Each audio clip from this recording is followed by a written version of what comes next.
Okey, Assalamualaikum warahmatullahi wabarakatuh. Hari ini saya akan tukar brake pad Aveta Ranger Max ni. So, mana-mana yang nak DIY di rumah tu mudah je. First, anda longgarkan skru Allen key ni dulu. Kemudian baru longgarkan dua nut ni lah. Lepas dah longgarkan dua nut ni, so anda tertanggal benda ni. Kalau dah longgarkan terus dua skru Allen key ni dua, so brake pad Aveta ni akan keluar dua keping macam ni lah. So ini brake pad yang saya guna selama setahun lebih, jarak lebih kurang 10,600 km. Boleh guna lagi sebenarnya ni, tapi hari ni saya sajalah nak try satu brake pad daripada Apido. Saya tak pastilah material apa di dalam dia. So harga dia lebih kurang, sekotak ni ada 2 keping, lebih kurang RM11.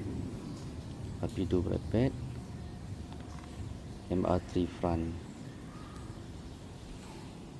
So nak bandingkan dengan yang original punya, tak silap saya dalam Shopee lebih kurang RM25 tak silap saya. Tapi kalau Apido ni hanya RM11. Material saya tak pasti, sebab saya nak review pun sebab saya tak pernah guna lagi.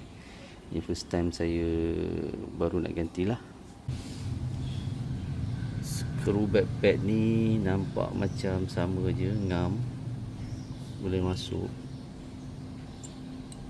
Saiz brake pad yang original dengan Apido ni pun hampir sama je.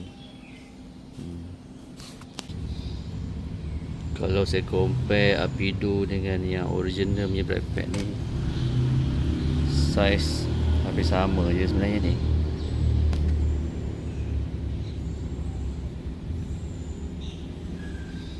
Memang ngam lah.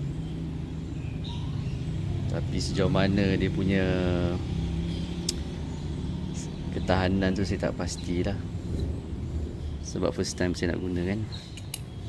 Ni brake pad yang asal ni untuk jarak 10,600, setahun 7 bulan 8 bulan, not bad lah. Mungkin penggunaan saya yang tak berapa ekstrim. Ini kalau cikgu off-road yang guna ni, memang saya yakin lah sekejap je dah habis ni. Okey, ni keadaan brake pad selepas dimasukkan. So bila anda nak masukkan brake pad ni, anda kena tekan sikit brake pad ni ke bawah, baru tolak skru dua Allen key ni ke dalam. Kalau tak, dia tak masuk.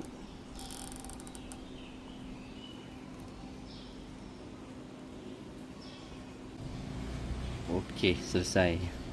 So bagi mana-mana yang nak DIY di rumah tu, saya rasa senang je benda ni. Alat yang diguna pun tak susah mana. Okay, Aveta Ranger Max brake pad Apido.